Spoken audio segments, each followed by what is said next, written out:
Hello everybody, I'd just like about 60 seconds of your time before today's video. No, I'm not going to do a bit of a Matt Farah and try and sell you a watch. I want to talk to you about something a little bit more tricky, and that's product placement and paid promotion on YouTube. Now, I operate a very strict personal policy of always being completely open and transparent whenever I've been given anything for free, or certainly if I've ever been paid to give you a particular opinion or to promote a product. It doesn't happen very often for me, but when it does, I want to be honest with you guys about that. And that's sort of the case with today's video. You see, the gentleman who's brought me his car for review, Nick, has just been on holiday to Japan. And he's brought me back some amazing goodies. Look at this. Real Japanese car magazines. I can't read any of this stuff. I have no idea what any of this says. But there's loads and loads of cool, pretty pictures and things. Note also how most of them will go kind of back to front to how we're used to. They're pretty cool. In particular, I really love this one. This is so colourful. I might even just pull this apart and frame this. And we have ye olde Japanese car and driver. And also this very, very sexy car graphic. But to top it all off, I can't believe this. I really can't. And so this is why I'm filming this bit, to say thank you so much to him. He brought me this. Look at this. It's an R31 Skyline, which frankly I kind of forgot, because he said, oh, do you like cars and models and things? And I was like, well, I mean, I always kind of like the Calsonic Skyline because it's a Gran Turismo car. Again, it's an amazing model. This is taking pride of place in my study. Also, it smells amazing. It smells like model glue. Kind of reminds me of Warhammer and stuff. So thank you so much to Nick for bringing me this. But I just want you guys to know that absolutely none of this stuff is going to affect my opinion in any way, shape or form of this beautiful, handsome, intelligent man's perfect, flawless car. So, enjoy.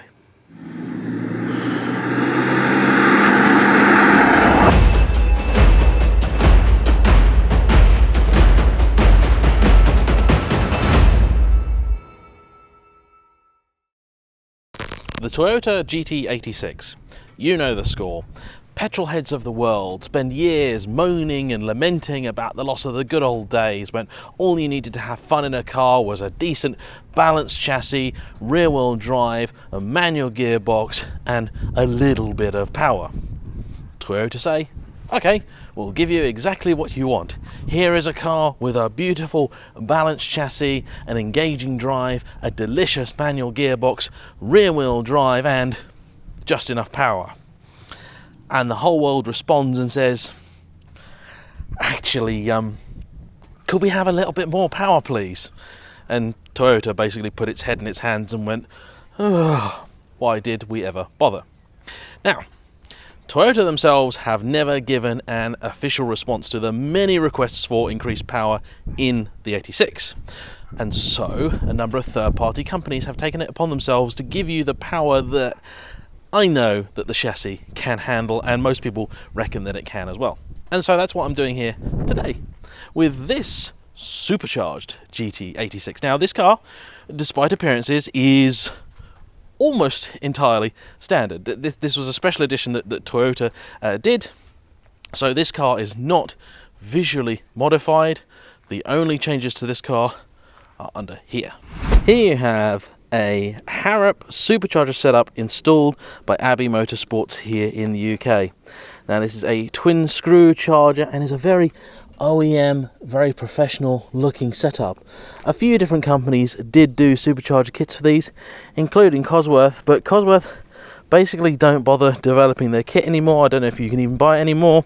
Fensport also do one, but this car's owner decided to go with Abbey because they're friendly, helpful and pretty decent people to deal with. They have a demo car that he drove and he loved what they do. Now this car is putting out about 300 horsepower, 270 pound-foot of torque, and other than this, the only other modification of note on the car is an HKS exhaust, but it still sounds pretty standard. So let's get out there and find out if this is the car that Toyota actually should have built. Now, the first and most obvious thing is we're sharing the roads with some really old school stuff today. Torque. It's got some. And today is a nice day for many reasons. Number one, the weather's good. Number two, I'm in a nice car. Number three, I've got lots and lots of goodies to read through when I get back. But I've been trying to hunt down one of these for a long time. Now, I have driven an 86 on the channel before, but it was on unfamiliar roads in less than ideal conditions, and I was never super happy with the final product. But today, I am on my home turf, and so I'm extremely grateful to Nick for bringing his car all the way out here. Now, in order to drive the regular car briskly, one does really need to wring that car's neck. And it's an odd thing to do because the car never really sounds like it enjoys it that much. Now, we all know that this is a co-developed engine between Toyota and Subaru. I've been told off by my guy at Toyota a few times for just saying that it's a Subaru engine with a Toyota badge on it, and that's absolutely not the case, I can assure you all. But all the bits of the standard car, which are here unmodified, are still absolutely brilliant. This thing steers so deliciously, so beautifully. It just feels right. It's one of those cars that you just get in and you're like, yeah, this is wonderful. And I think this is the source of the problem. This is where Toyota went wrong.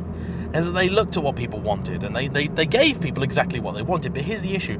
All these people were getting misty-eyed and nostalgic about these cars from sort of 25, 30 years ago that only had about 200 horsepower and were great handling, quick enough cars.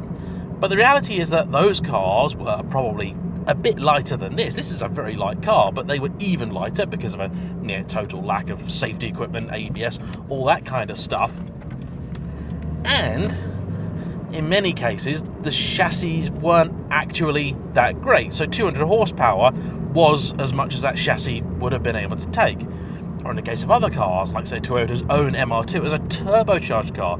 So it had a lot more torque than this car does when it's naturally aspirated. However, the addition of that supercharger does completely and utterly alter the characteristics of the vehicle. Now, because this is one of the special edition, whatever it is, and I don't know what it's called, if you do know, tell me in the comments. Anyway, it has different wheels. It's wearing Yokohama V105S tyres, which I am very fond of. I actually run exactly the same tyre compound on my M3, and I will be putting the same on my Sleeker too. You'll see that in a future video when I actually get the Sleeker out on the road. But we're not talking about Sleekers today, we're talking about the 86. And the fact of the matter is that the guys that developed the 86 got it just so unbelievably right. The chassis is stonking, the balance is perfect, the driving position is wonderful, and the gearbox, I am a bit of a gear change fetishist. I really am. And this is probably one of the best in the business. I mean, I'm not saying it's the best, but it's in the top one. It's really that good. 6 speeds, nicely judged. Now, it's not perfect. When you do try and shift, the car occasionally hangs the revs a little bit. Now, that may be something that we can fix, but I'm going to just drive it as is for now. You see, this car comes with 4 throttle mappings, or engine mappings, I suppose you would say. Number 1 is essentially a winter snow mode. Number 2 is the normal mode, which is what I'm driving in now. So it's supposed to respond just like the normal car, but with the extra power.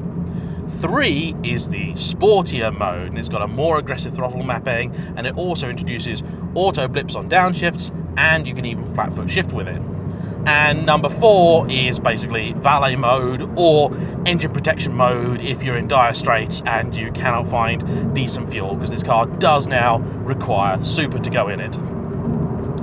But I'm bimbling along here and I'm doing things which are just unthinkable to the standard car. Now, because this is a screw type charger, it delivers the power in a very different way to, let's say, my M3. My M3 has a centrifugal charger, which, if you were to look at it, looks an awful lot like a turbo, except it's driven by the engine by a belt rather than by exhaust gases. Now, this has a screw type charger, which sits on top of the engine, also called a positive displacement charger. And it means that you get more torque right away. Now, it's not a huge amount, but I've driven the standard car, and the standard car's got basically nothing to give. So having something is a huge improvement. And the real benefit of a supercharger over a turbo is the instant response that you get. While the car's very keen to dart about, it does still have very narrow rear tyres. Now, you can probably hear that rev is actually, as I'm lifting off, maybe I'm getting my pedal slightly wrong, but it's actually flaring the revs a little bit as you go to change gear. Now, this is probably an emissions thing. The standard car does this. This is not something that's been introduced by the supercharger, and that, thus far, is my sole criticism. Yeah, it's definitely not me. It's kind of doing, it's hanging it there. And the reason for that is essentially when you let off the throttle, if the revs drop sharply, you'll get a sudden spike in emissions. And a number of manufacturers have had to implement this. I had the same thing on my Lotus before. It's just a way that they try and deal with this sort of issue. The back end's lively now in a way that in the standard car it just isn't. So the car's got 225 section rears on, which is not particularly wide. So if you wanted to drift about and have a lot of fun with this, I think that will be very, very easy to do. It's nice as well to be able to drive a car that is largely unmodified, because that way the supercharger's impact isn't really being masked by other things or indeed helped by other stuff as well. It's a standard car plus supercharger. Now, the cost of doing this, you're looking at about £6,000 or so. Now, that might seem like an awful lot, but if you put this in context and you go, okay, you can now pick one of these up for about 10 grand. I actually do see them go for less, but you know, half decent examples, 10 to 12,000 pounds. Add £6,000 for your supercharger, so for less than the price of a Fiesta ST, you've got a serious sports car. And this is indeed a serious car. Now, I have just quickly changed the car from the second to the third throttle map, so it should now auto blip on down changes, and in theory I should be able to flat foot shift it. The idea being there, you keep your foot planted on the accelerator, you clutch down, change, let off, and it will cut the power for you. That's the theory. I may try that in a little bit. For now, I'm in a little village, so you'll join me again in a couple of minutes. So just before I get back out onto the fun roads, I do want to address something that has appeared in the comment section quite a few times. It's the subject of torque and revvy cars. Look, I love a car that you have to rev the arse off to get the best out of, just as much as anyone else. But I do also live in the real world. Wow, it's the first properly sunny day we've had in quite a while, so there's a lot of nice cars out. I do love just car spotting when I'm doing these videos. Now, when I say did the EP3 video, people noticed the fact I didn't overtake there and I didn't change down like 6 gears in order to make it happen. And the fact of the matter is that A, I don't always want to be buzzing an engine's head off, even if it's an engine that doesn't mind it, like a Honda VTEC thing. But also, when you've got an engine with a really narrow power band like those and very closely stacked gears, what I really don't want to have to do is to change gear in the middle of an overtake, because that would be very bad indeed. And those cars, I know you might talk about them and say, oh, they're really, really quick. Well, they are if you're absolutely, completely caning them. But that can make it difficult just to sort of get passing. So that's the biggest difference between my Elise and my Evora. My Elise, I think, was actually really, in the real world, just as quick as the Evora if you had no traffic. But if you needed to get past something, it totally lacked that in-gear flexibility, the sort of thing that makes the Nissan GT-R so mighty, and the sort of thing that this, in its own small way, now has. I mean, at 4,000 RPM, where these engines have their famous rev dip, there's a little torque dip in the regular engine, this has nothing. That's been mapped out. Unfortunately, that's the auto blip coming in. Now, one has to be wary of the fact that this does have a very lively rear end, and that's either a good or a bad thing, depending on how you look at it. Now, I would want to chuck this car through those corners a lot quicker, but you can already feel it kind of getting to its limits, and so you can play with it. You can play with it a little bit. Now, this is not my car, so I'm not really going to play with it that much, but you can feel the back end just wagging, just going, go on, have a little bit of fun. I'm not going to. It's a devil on my shoulder. And that, I suppose, is the main thing you're going to have to think about when you're choosing whether this is the right car for you or not. Now, for the sort of money that you're realistically going to spend on a supercharged setup with one of these, you could get yourself a much older Cayman or something like that. Now, a Cayman is just going to get around these corners and just do it absolutely fine and just get on with it and just eat the road alive. As would, let's say, a rally car type thing, Subaru, whatnot, all those kind of things. But this kind of wants to dance with you. It's also a really nice size. You can place it on the road wonderfully, and the little bumps over the headlights do help an awful lot. And I think maybe what's causing the issue here is the fact that that front end is so direct, so beautiful, so communicative.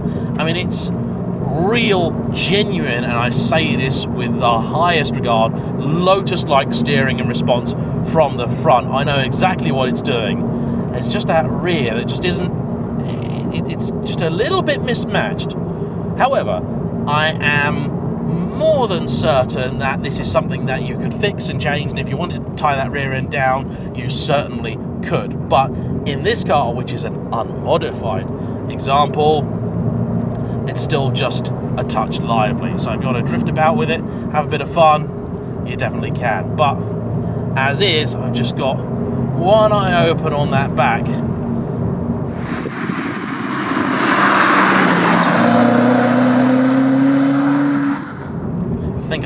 I think I prefer the second mapping, to be honest, because the downshift blip isn't brilliantly judged. The flat foot shifting doesn't seem to work how I expected it to. And the truth of it is that actually doing heel and toe yourself in this is one of the many delights of driving it. So I almost feel like that's kind of taking it away from you.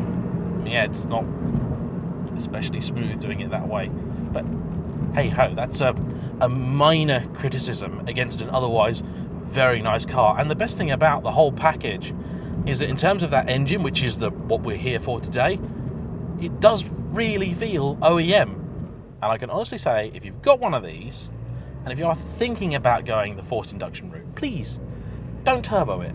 I know there's going to be the temptation because it's got that sort of Subaru developed lump in there, you know, rally car and all that stuff. Don't do it. You would ruin the car. Supercharge it. Keep that throttle response. Keep what makes the car so special. 300 horsepower really is enough. If you want more than that, honestly, it's not the car for you. But if the idea of a really decent rear-wheel drive, manual gear change, beautifully balanced, 300 horsepower car appeals to you, get one of these. For me, I would also tie that back end down, and there's loads of ways you can do that. But otherwise, big fan of what the guys at Abbey Motorsports have done. Thanks for watching, everyone. Hope you've enjoyed today's review. Don't forget to hit the like button. Comment below. Would you have one of these, or what would you buy? Let's say this is a 20 grand car. What would you get for the money? See you on the next one. Bye-bye.